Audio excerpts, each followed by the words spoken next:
8 years ago, when Barack Obama took office, he promised an unprecedented level of openness in government. And journalists coming out of the Bush years liked what they were hearing. However, Obama's media legacy, his record on press freedom, has more darkness to it than light, on whistleblowers, leakers, and the journalists they worked with. Under Obama, federal investigators went after the New York Times, Fox News, and the Associated Press. And his Justice Department spearheaded more prosecutions under the Espionage Act, a law passed 100 years ago than all previous U.S. administrations combined.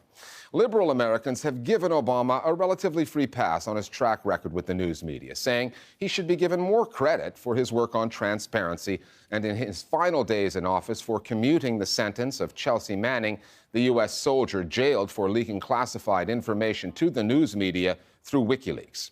Obama did talk a good game, reiterating with his trademark eloquence his commitment to freedom of the press. However, actions over the past 8 years speak louder than words. And when the new president is confronted with the next major leak of classified material, the legal precedents established under Barack Obama will make it easier, not harder, for Donald Trump to jail those responsible for the story. The Listening Post's Flo Phillips now on what Barack Obama's media legacy could mean for journalists and their sources under Donald Trump.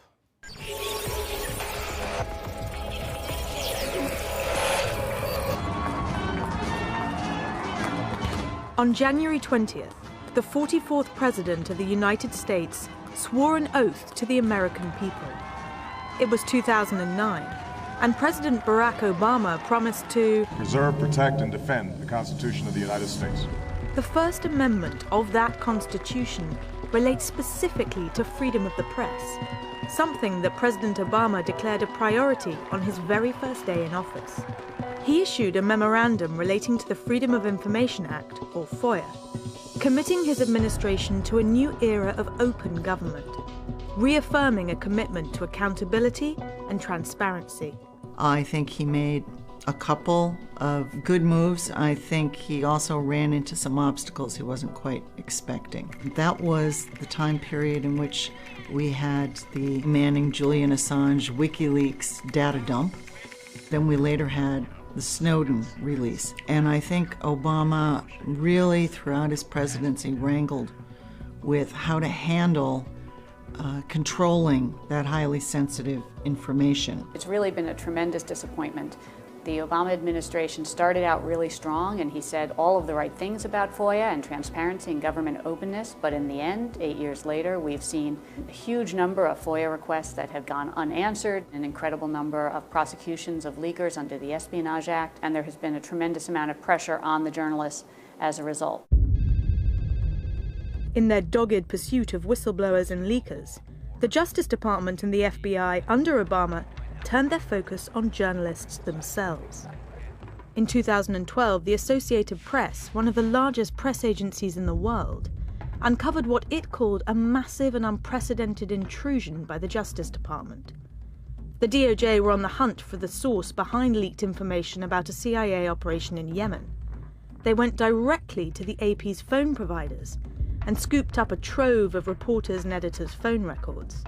The scope of it was astonishing. 20 reporters and editors, home phones, personal computers. They went for all of this information. But probably the most outrageous point is when someone leaked information about an investigation in North Korea. And James Rosen from Fox got the information, went on Fox with it. They named him as a co-conspirator. As a reporter, I will always honor the confidentiality of my dealings with all of my sources. It was the first time that a journalist was made a criminal for doing his job of reporting. Which takes us to the case of New York Times reporter James Risen. Risen was subjected to 7 years of subpoenas, responses, appeals, one that went all the way to the Supreme Court, as well as the threat of imprisonment, all for refusing to reveal the source who provided him with details about a botched US operation to disrupt Iran's nuclear program for his book, State of War. I refused to testify or reveal any of my sources. And finally, in 2015, the Obama administration gave up and stopped trying to get me to testify. But it led to some bad law. The Fourth Circuit Court of Appeals sided with the government and issued a ruling that basically says there's no such thing as a reporter's privilege. Reporter's privilege derives directly from the First Amendment of the US Constitution. It outlines a reporter's protection under law from being compelled to testify about confidential information or sources. In Risen's case, this protection was fundamentally challenged. It set a very bad precedent. It means that there's no legal right, at least in the whole region where the Pentagon and the CIA and the NSA are, for reporters caught up in leak investigations to refuse to testify. And that means that the only recourse a reporter has is simply to agree to go to jail rather than reveal their sources. It's going to be one of the legacies of the Obama administration on press freedom. And legacy, as his commuting of Chelsea Manning's 35-year sentence highlighted this past week, is something that really matters to President Obama. In 2013, the Committee to Protect Journalists published a report in which it called the Obama administration's war on leaks and other efforts to control information the most aggressive seen since the Nixon administration. In a 2016 interview, Obama himself was at pains to restate his pro-press credentials.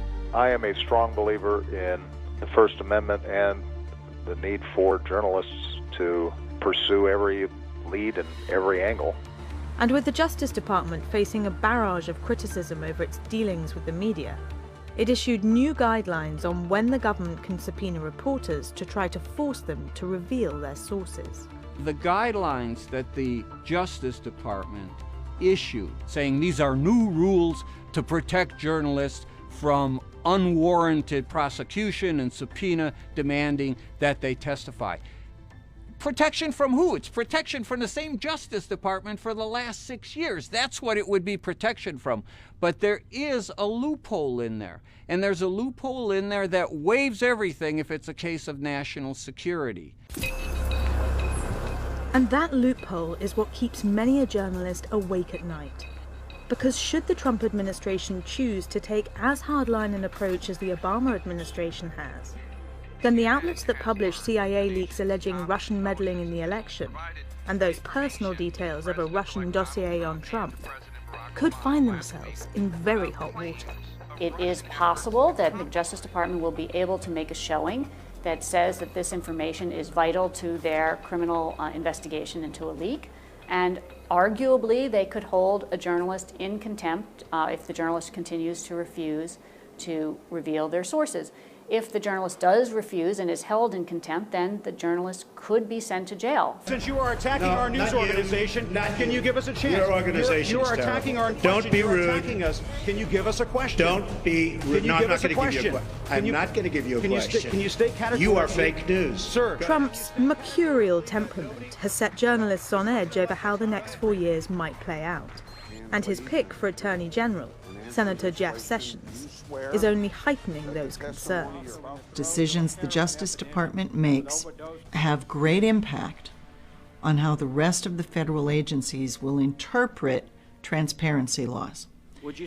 And if, for example, Jeff Sessions becomes Attorney General, he is not known for his open-mindedness when it comes to the media. Obama has absolutely handed Trump not just a roadmap, the keys to the kingdom, how to clamp down on the press. And for all of Obama's talk about now, as he's searching for a legacy about how much he loves the press. Settle down, guys. You all right? Trump has none of that love for the press, and he's happy to tell you how much he hates the press. So why wouldn't he use that opening